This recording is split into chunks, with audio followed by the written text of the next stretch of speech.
Hello everyone and welcome back. In current section, we would try to expand our knowledge from what all we understood till now in previous learning sections.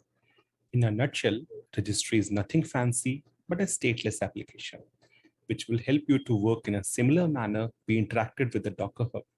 So practically, you would be able to pull, push, delete, in short, perform image distribution by it.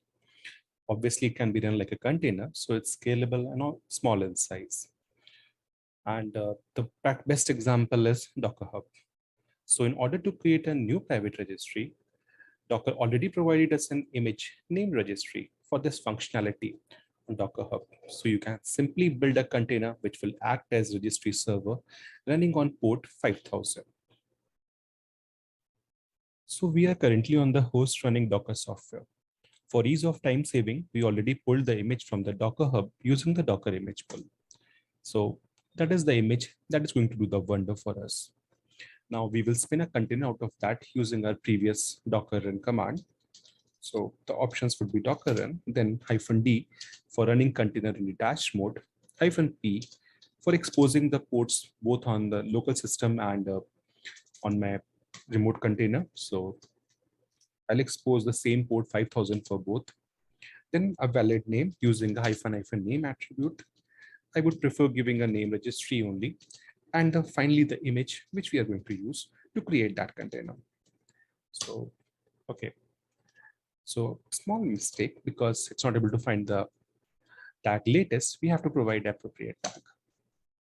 Now a container is being spent. So just quickly validate using Docker ps command. And this is the container running for us.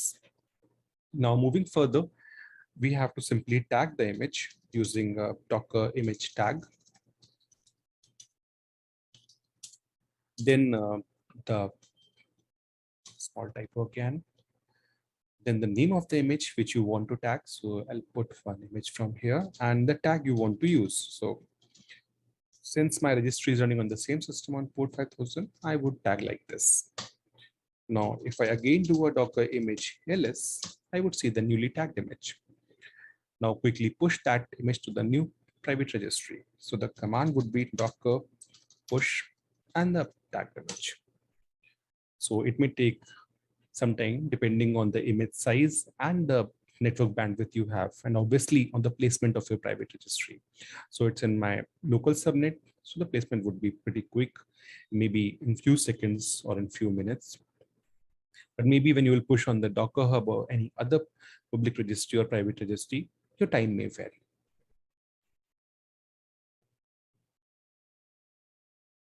So the image is now pushed. In order to test whether my registry is working fine or not, let's quickly check my images and remove this image locally. So the command would be Docker image rm and the tagged image name. So the image is removed now. So if I do a Docker image ls, this image is nowhere visible on my local system. So if I want to pull that image back from the registry, I would simply run a command Docker pull and the tagged image path. So you may notice that the new image is downloaded from my Docker registry. So Docker image ls would again pull the command for me.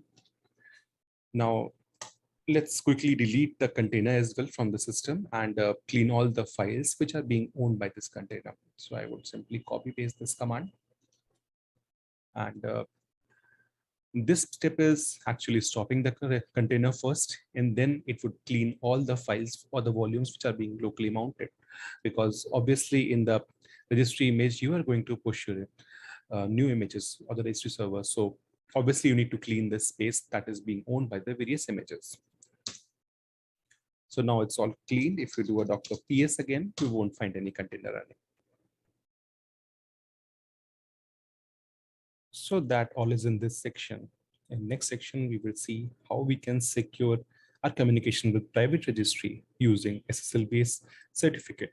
Till then, practice the stuff we covered till now and share your feedback. Thank you and have a nice day.